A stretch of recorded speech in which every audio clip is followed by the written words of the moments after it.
എന്തെങ്കിലുമൊക്കെ ഉതിർ കാരണത്താൽ ഒരാൾക്ക് റമദാൻ നോമ്പെടുക്കാൻ പറ്റിയില്ല, യാത്രക്കാരനാണ്, രോഗിയാണ്, അങ്ങനെ എന്തെങ്കിലും പ്രയാസങ്ങളുണ്ട്, നോമ്പ് ഒഴിവാക്കാൻ അനുവാദമുള്ള കാര്യം അയാൾക്കുണ്ട് എങ്കിൽ അയാൾ നോമ്പ് ഒഴിവാക്കുക, ബാക്കി കാര്യങ്ങൾ ഒഴിവാക്കേണ്ടതില്ല. ഇത് വളരെ പ്രസക്തമായ ചോദ്യമാണ്. അതുകൊണ്ട് തന്നെ ഖുറാൻ പാരായണം, ദിക്റുകൾ, ഇതിൻ്റെ പ്രതിഫലമൊക്കെ റമദാൻ മാസത്തിൽ അയാൾക്ക് എന്ത് ചെയ്യുന്നുണ്ട്, വലിയ നിലക്ക് തന്നെ അയാൾക്ക് ലഭിക്കും.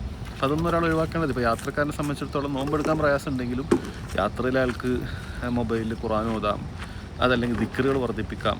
രോഗിയാണെങ്കിൽ പോലും, രോഗിയാണ്, ഒന്നും നടക്കുന്നില്ല, കിടപ്പിലാണെങ്കിൽ പോലും, ഹോസ്പിറ്റലാണെങ്കിൽ പോലും ഖുറാൻ ഓതാൻ പറ്റണം, ഖുറാൻ ഓതണം, ദിക്റുകൾ ചൊല്ലണം. ഇതിപ്പോൾ അതേപോലെ തന്നെയാണ് അവസാന 10 വരുമ്പോൾ ലൈലത്തുൽ ഖദ്റിന് പ്രതീക്ഷിക്കുന്ന സമയത്തൊക്കെ ഒരാൾക്ക് എത്തിക്കാഫിരിക്കാൻ പറ്റുന്നില്ല, രോഗിയാണ്, അല്ലെങ്കിൽ ജോലിയുണ്ട്, പ്രയാസങ്ങളുണ്ട്. അപ്പോൾ അവനുള്ള സ്ഥലത്തുനിന്ന് എന്ത് ചെയ്യണം, പരമാവധി ഇബാദത്തുകൾ വർദ്ധിപ്പിക്കണം.